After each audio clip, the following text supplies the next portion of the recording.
कि you are a human first और humans deals with humans. कोई भी पर्सन ना किसी मशीन से डील करना नहीं चाहता है, राइट। ह्यूमंस हैव इमोशंस और वो पसंद करते हैं कि कोई इंसान उनसे बात करे और इंसानों की तरह इमोशंस के साथ बात करे। कोई भी पर्सन हो, यू नेम इट ना, कोई भी बड़ा आदमी हो, वो यही पसंद करता है, राइट। बस लायक है क्या? सो गाइस, अप्रोक्सीमेटली 1500 से ज्यादा वीडियोस मैं इस चैनल के ऊपर बना चुका हूं और मुश्किल से 7-8 वीडियोस में ही मैंने ये बोला होगा कि ये वीडियो आपको एंड तक देखना चाहिए क्योंकि ये वीडियो बहुत ज्यादा इंपॉर्टेंट है। आज मैं फिर आपको सेल्स कोर्स के इस वीडियो के अंदर ये बोल रहा हूं कि ये वीडियो गेम चेंजर हो सकता है आपके लिए अगर आप सेल्स जो है वो सीख रहे हैं। Hello everyone, myself Umar Taskeer और हम लोगों का सेल्स मास्टरी का कोर्स चल रहा है। आज की इस वीडियो में हम बात करेंगे प्रोस्पेक्टिंग के ऊपर। अब प्रोस्पेक्टिंग सेल्स की प्रोसेस में इतना इंपॉर्टेंट कॉन्सेप्ट इसलिए हो जाता है क्योंकि लोग प्रोस्पेक्टिंग को मिसअंडरस्टूड करते हैं। लोग lead generation is equal to prospecting समझते हैं, उनको कोई डिफरेंस नहीं दिखता है। अगर आप फॉर एग्जाम्पल किसी भी सर्विस के पॉइंट ऑफ व्यू से लीड्स को फाइंड आउट कर रहे हैं, नो मैटर आप एड्स रन कर रहे हैं या आप मैनुअली जाकर कहीं पर जो है वो लीड्स लेकर आ रहे हैं, या हो सकता है अगर आपकी डिजिटल मार्केटिंग एजेंसी और आप डेंटिस्ट को सर्विस प्रोवाइड करना चाहते हैं तो आप गूगल पे जाते हैं, टाइप करते हैं डेंटिस्ट नियर मी और वहां पर जाकर जो बहुत सारी डेंटिस्ट की लिस्ट आपको देखने को मिलती है उनके नंबर्स आप निकालते हैं। Do you think this is prospecting? मैंने देखा है बहुत सारे लोग इसी को प्रोस्पेक्टिंग समझते हैं। आज के इस वीडियो में आपको क्लियर हो जाएगा कि prospecting as a process sales process की बैकबोन क्यों कहा जाता है और जो मैंने अभी आपको एग्जांपल बताया उसमें जो आप लीड्स निकाल के आ रहे हैं वो क्यों प्रोस्पेक्टिंग नहीं है। सो मैंने आपको ये तो बता दिया कि प्रोस्पेक्टिंग क्या नहीं है, बट प्रोस्पेक्टिंग क्या है ये आपको वीडियो के एंड तक आते आते खुद ही समझ में आ जाएगा और इसका भी मैं आंसर आपको दूंगा। सबसे पहले इस वीडियो के अंदर हम लोग कवर करेंगे कि रियल प्रोस्पेक्टिंग क्या होती है, आपको बैड लीड्स को चेज नहीं करना और किस टाइप से ये चीज आपके लिए टाइम सेवर बन सकती है और आपकी रिसोर्सेस सेवर जो है वो बन सकती है। लीड्स को हैंडल किस तरीके से करना है और कैसे प्रेडिक्टेबल पाइपलाइंस जो है वो बनानी है। सो आज के इस वीडियो में आपको इन 3 चीजों के अराउंड बिल्कुल क्लैरिटी हो जाएगी, प्रोस्पेक्टिंग, लीड जनरेशन और क्वालिटी कंट्रोल। सो अगर मैं इंटायर सेल्स प्रोसेस को मोटे मोटे 5 स्टेप्स में डिवाइड करने की कोशिश करूं तो सबसे पहले you figure out the sources. ये डिफरेंट हो सकते हैं, जैसे आप एड से हो सकता है लीड जनरेट कर रहे हो, आप यूट्यूब से लीड जनरेट कर रहे हो जिस तरीके से हम लोग करते हैं, हो सकता है आप कोल्ड कॉलिंग कर रहे हो या फिर हो सकता है आपके पास बहुत सारी लीड्स जो है वो रेफरल के सोर्सेस से आती हो।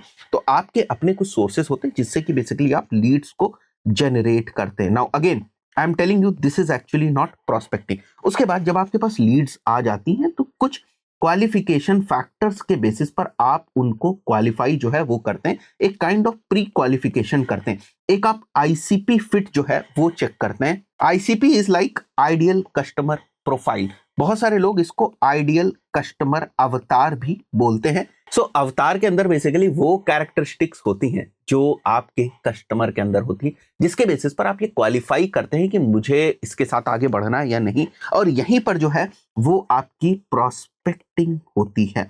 थोड़ा बहुत लीड जनरेशन और प्रोस्पेक्टिंग ओवरलैप करते हैं, but lead generation is not equal to prospecting, इस बात को आप समझिए।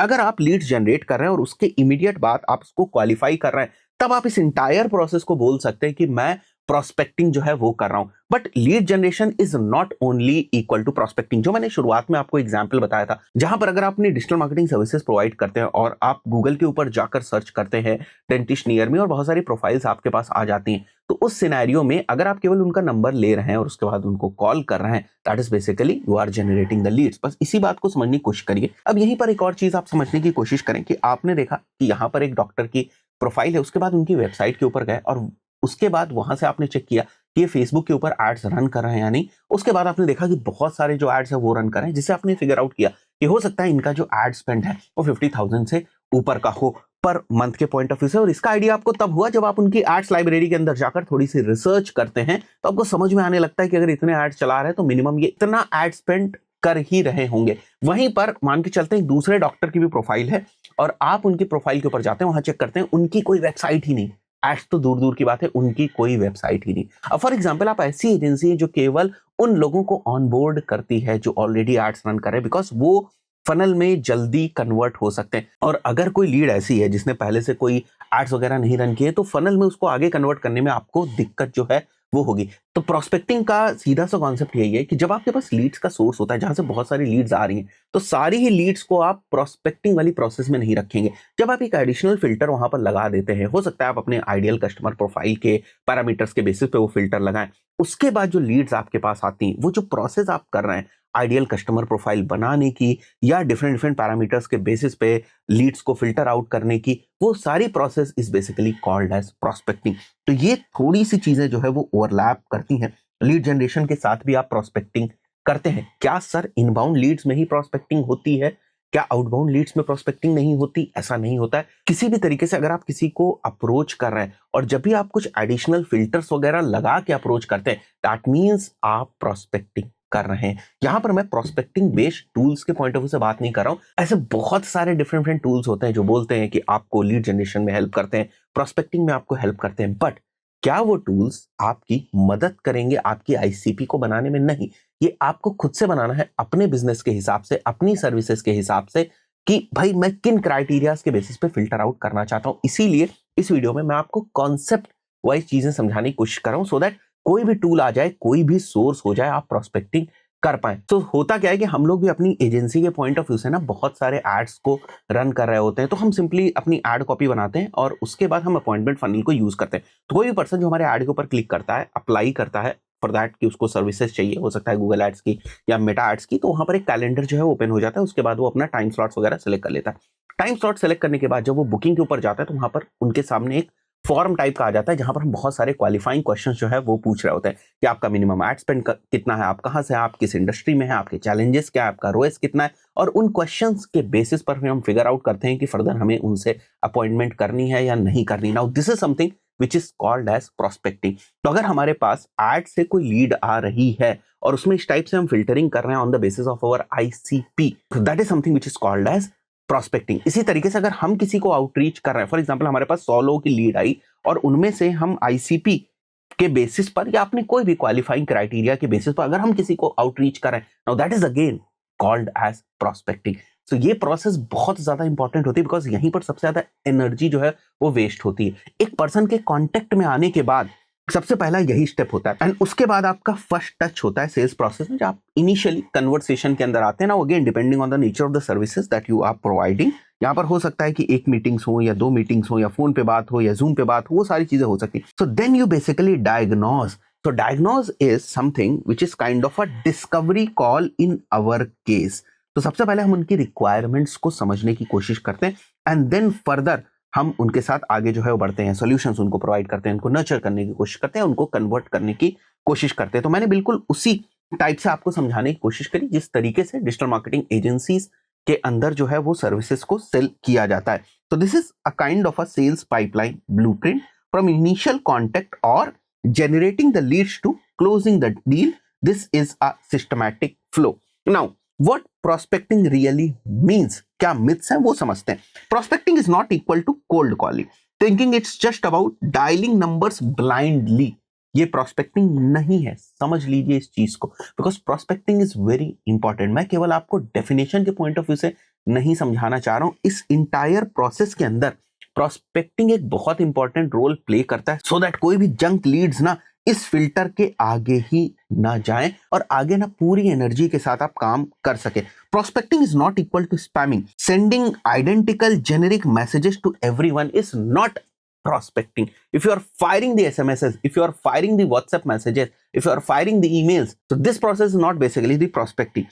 Prospecting is not equal to waiting. Hoping leads will magically appear according to your ICP is not prospecting. आपको फिल्टर लगाना पड़ेगा, वो क्वालिफाइंग फॉर्म आपको लगाना पड़ेगा, नो मैटर आप क्वालिफिकेशन किस तरीके से करते हो। फॉर एग्जांपल अगर आपके पास इनबाउंड कॉल्स आती है, मैंने तो यहाँ पर आपको एड्स का एग्जांपल बताया, बट अगर आपके पास इनबाउंड कॉल्स आती है तो आपका जो टेलीकॉलर है उसके पास 3-4 क्वेश्चन होने चाहिए जिसके बेसिस पे वो क्वालिफाई करेगा।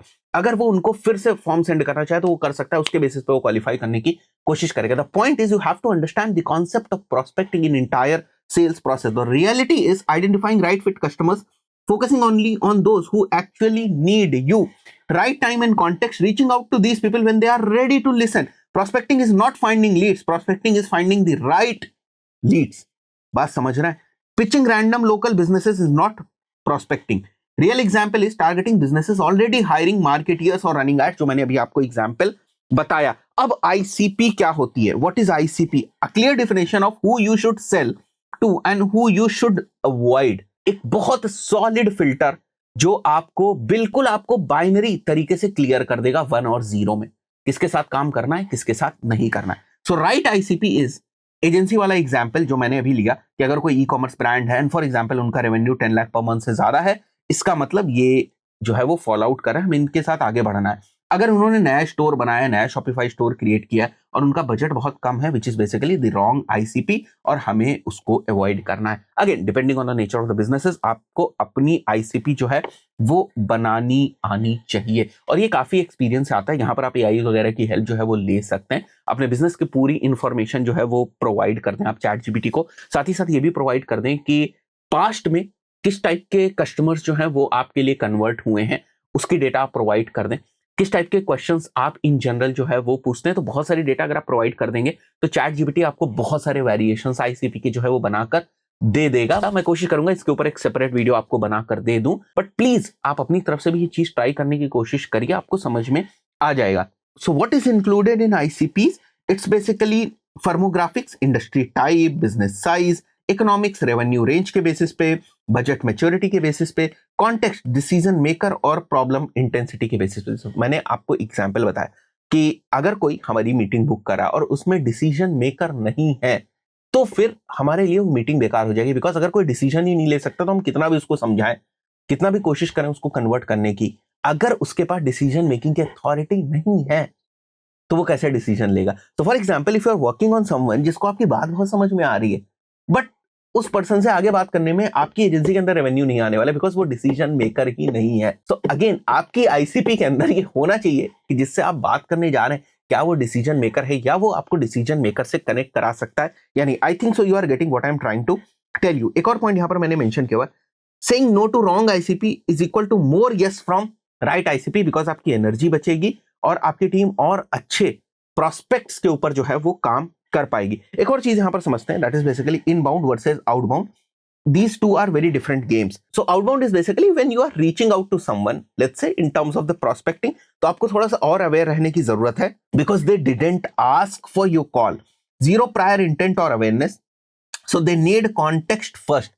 कोल्ड कॉलिंग में आपको इसको बिल्कुल कन्वर्ट नहीं कर लेना है। फॉर एग्जाम्पल आपने लीड्स जनरेट करी, आपके आईसीपी के अकॉर्डिंग वो फिट बैठ रहा है, उसके बाद भी जब आप उनको आउटरीच करते हैं, ऐसी लीड्स जिनको आप आउटरीच कर रहे हैं आफ्टर प्रॉपर प्रोस्पेक्टिंग, उसमें बहुत ध्यान रखने की जरूरत है। You must explain them why you are relevant immediately. बस आपको कहानी बताने की जरूरत नहीं है, इमीडिएटली आपको बताना है कि why you are calling them and how you can help them. Trust building first, pitching too early kills the deal instantly. वहीं पर इनबाउंड लीड्स जो आती हैं, जिनकी आपने प्रॉपर प्रोस्पेक्टिंग करी हुई है, दे कम टू यू, कहीं से भी आ सकते हैं, ads, YouTube, website, referrals, they are already problem aware, they know they have a pain point to solve, expect conversation, they are willing for your help. So outbound reality is skepticism is high. So in outbound the reality is who you are, why you are calling my personal number, ऐसी चीजें होंगी, ऐसी tone, ऐसी approach आपको देखने को मिलेगी। But inbound में क्या होता है, there is invitation to talk. If a lead comes to us और हम उसको अप्रोच करें, which means that there is an invitation to talk, और हम बड़ी आसानी से उनसे बात कर सकते हैं, कन्वर्सेशन को स्टार्ट कर सकते हैं। तो इसका मतलब यह है कि अगर हमने कहीं से लीड्स फिगर आउट करी हैं और उसकी प्रोस्पेक्टिंग भी अच्छी करी, उसका आईसीपी भी हमारा फिट हो रहा है, वो हमारा कस्टमर बन सकता है। बस फर्क इतना है कि वो आउटबाउंड है, इनबाउंड नहीं है। तो क्या हमको उसको अप्रोच नहीं करना चाहिए? बिल्कुल करना चाहिए, बट उसका फ्रेमवर्क थोड़ा सा जो है वो अलग होगा, उसमें ये सारी चीजें आपको ध्यान रखने की जरूरत है। That is why I am telling you why prospecting is one of the most important concept of sales process. Now lead source and quality की reality, for example if you are generating inbound leads also, then also you need to understand कि leads के sources के basis पर भी थोड़ा बहुत जो ICP का framework है वो बदल सकता है। This is very important. leads के sources के basis पे भी ICP के जो आपके pointers हैं वो बदल सकते हैं। For example YouTube से अगर कोई lead आ रही है हमारे पास, तो हो सकता है आईसीपी के बेसिस पे जो हमारा क्वालिफाइंग फॉर्म है उसमें हम थोड़े से चेंजेस कर दें, एक दो, बहुत ज्यादा नहीं, 2 4 5 10% मैक्सिमम। 10 क्वेश्चंस में से एक आप चेंज कर सकते हैं, 20 क्वेश्चंस में से 2-3 आप जो है वो चेंज करना चाहें तो आप कर सकते हैं। So common sources are Facebook and Google ads, YouTube, website forms, referral, cold outreach, WhatsApp inquiries. The reality is not all leads are treated equal, और जब लीड ही इक्वल नहीं ट्रीट हो रही है तो प्रोस्पेक्टिंग का फ्रेमवर्क कैसे एग्जैक्ट सेम जो है वो हो सकता है, थोड़े बहुत चेंजेस जो है वो हो सकते हैं। So YouTube lead has high trust, longer decision cycle, already educated. Cold reach low trust होता है, needs warming up, defensive initially. तो for example if you are thinking कि ठीक है यूट्यूब लीड के लिए भी जो मैं प्रोस्पेक्टिंग का फ्रेमवर्क यूज कर रहा हूं वहां पर मैं ये चेक करूंगा कि वो इमीडिएट सर्विस लेना चाहता है या नहीं, और यहां पर भी मैं चेक करूंगा कि वो इमीडिएट सर्विस लेना चाहता है या नहीं लेना चाहता है। देयर आर हाई चांसेस, क्योंकि आपको पहले से जानता है, हो सकता है वो इमीडिएट सर्विस ले ले, तो थोड़े बहुत चेक्स के ऊपर आपको काम करने की जरूरत पड़ेगी। That is why I am not telling you किस टूल से प्रोस्पेक्टिंग कर लो, इस टूल से इंटरनेशनल क्लाइंट्स मिल जाएंगे, इनसे होगा। I am trying to tell you the strategies, the mindset which is behind these processes and the concepts. आगे बढ़ते हैं हम लोग। The sources decides conversation strategy. Now, so conversation strategy, I know it comes after the prospecting, but again, prospecting में ही filters लगाकर you decide your conversation strategy. Lead quality is greater than lead quantity. This is the universal formula which you have to understand. लोग इस चीज को नहीं समझते हैं। More leads is not equal to more sales. Focus on volume, spamming and burnout. Professional mindset क्या है? Better leads is equal to better sales. Now to get better leads, to convert leads into better leads, we are doing this prospecting की process, right? The quality versus quantity maths. For example you got 100 leads और वहां से केवल आपके 2 closers हुए, and then high quality scenario क्या है कि 30 leads you got and you got 6 closures, यहां पर less effort 3x revenue. You will definitely choose this option. So how come this happened? Because you did right prospecting. So next is basically lead qualification, that is pre-call filtering. It comes under the prospecting only. Before you dial filter, pass these 4 checks to qualify a lead. Form submission की analysis भी हो सकती है इसके अंदर।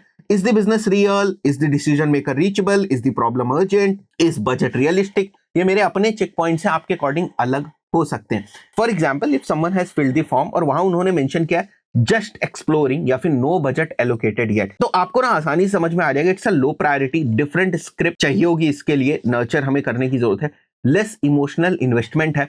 This is basically called as prospecting. तो qualification starts before the call. ये process देखो जो पहली वाली मैंने आपको बताई थी, before the first step it's the prospecting that starts. आगे बढ़ते हैं हम लोग। What is the right way of doing the cold outreach? Direct pitch immediately नहीं करना है, जेनेरिक मैसेजेस नहीं भेजने, कोई आपको टेंशन नहीं देगा, that is the dead and.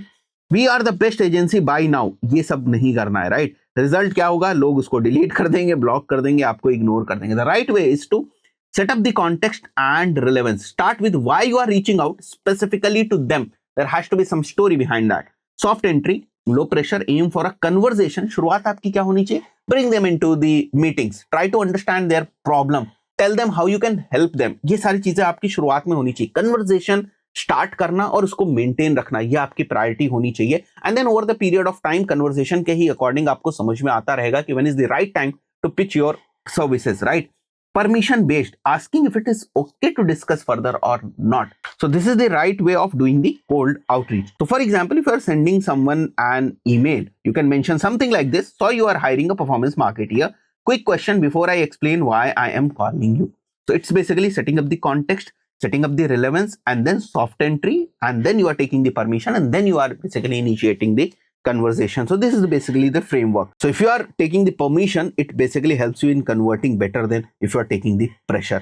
आगे बढ़ते हैं। Building a daily prospecting routine. And again, this is very important thing because whenever you are into any process, now you have to set up a routine for that. So if you are working 8 hours a day, there has to be a routine according to which you will do that process. So for example, 10:30 AM पे you are preparing and researching list building. You are working on the lead generation, no matter क्या source है, manually जाके आप कर रहे हैं, आप LinkedIn के ऊपर जाकर जो है वो यूजर्स की इंफॉर्मेशन को निकाल रहे हैं, आप कोई स्क्रैपर को यूज कर रहे हैं, आप कोई आउटरीच के टूल को यूज कर रहे हैं, आपने कहीं से लिस्ट परचेज करी है, आप एड्स रन कर रहे हैं। There can be an number of ways through which you are basically preparing and building your list. Now then once you are building your list, you filter those leads, again prospecting आप करेंगे, and then after that new outreach के लिए आपने अलग time बना रखा है, internal meetings के लिए आपने अलग टाइम बना रखा है, फॉलोअप्स के लिए आपने अलग टाइम बना रखा है, reviewing everything the leads and the CRMs के लिए आपने अलग टाइम जो है बना रखा है. So you have to build your daily prospecting routine also.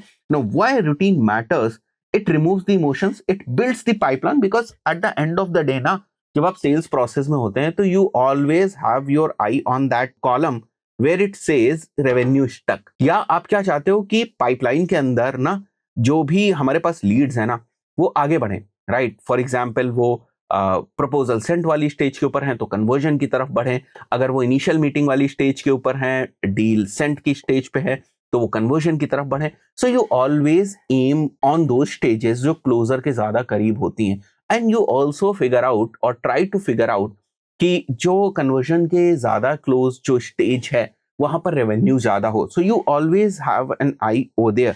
So this is the reason you keep building your pipeline, और आपको समझ में आता रहता है कि हमारे पास अच्छी लीड्स अभी नहीं है या हमारे पास काम करने लायक अभी लीड्स नहीं है. नाउ इन सब चीजों में आपके सीआरएम जैसे टूल्स ही हेल्प करते हैं. So sales process, if someone is saying कि वो पेन पेपर डायरी पे लेकर कर देगा, टू बी वेरी फ्रैंक मुझे तो नहीं समझ में आता. You have to use different tools like calendars, meeting से related, and then CRMs and all, so that जो आपको एनालिटिक्स एंड बहुत बड़ी पिक्चर जो है वो आपको दे पाए, so that you can make better decisions. करना चाहो तो यार डायरी और पेन पे भी आप कर सकते हो, बट फ्रॉम माय कॉन्टेक्स्ट या जिस टाइप के बिजनेसेस के पॉइंट ऑफ व्यू से हम काम करते हैं उसके पॉइंट ऑफ व्यू से इट इज वेरी इंपॉर्टेंट कि यू यूज सम टूल्स जो आगे आने वाले मॉड्यूल्स में हम लोग डिस्कस ही करेंगे.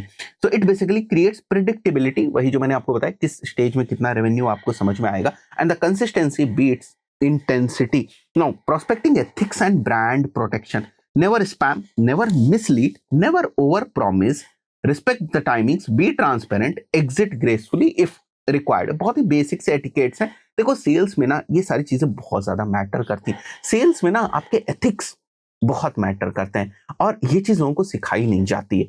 मैं चाहता हूं कि आप इसको भी थोड़ा सा समझने की कोशिश करें कि you are a human first, और ह्यूमंस डील्स विद ह्यूमंस. कोई भी पर्सन ना किसी मशीन से डील करना नहीं चाहता है, राइट. ह्यूमंस हैव इमोशंस और वो पसंद करते हैं कि कोई इंसान उनसे बात करे और इंसानों की तरह इमोशंस के साथ बात करे. कोई पर्सन हो, यू नेम इट ना, कोई भी बड़ा आदमी हो, वो यही पसंद करता है, राइट. बस लायक है क्या. आगे बढ़ते हैं हम लोग. So the final summary is context first, pitching without context is spam, ICP की clarity, frameworks are greater than scripts, consistency should be there, source की स्ट्रैटेजी होनी चाहिए जो मैंने भी आपको बताया. यूट्यूब के लिए आपका हो सकता है आईसीपी फ्रेमवर्क अलग हो, एंड मेटा एड्स अगर आप रन करें तो आईसीपी फ्रेमवर्क अलग हो, कोल्ड कॉलिंग कर रहे हैं तो आपका फ्रेमवर्क जो है वो अलग हो, आपकी इंटायर प्रोसेस अलग हो सकती है. And the matrices which guide you, which tell you what is happening, उनको भी आपको रखने की जरूरत है. Now the final checklist, और क्या चीजें आपने सीखी. Now do you know who my ideal customer is? इसको बना लीजिए, इस फ्रेमवर्क को आप तैयार कर लीजिए. And you should admit that you will not chase every lead, you will do prospecting first. I treat inbound and outbound differently. This should come from your side, and this is like a student competency जो मैंने आपको बताया है. You have to self assess yourself on these things. You should use frameworks, not scripts.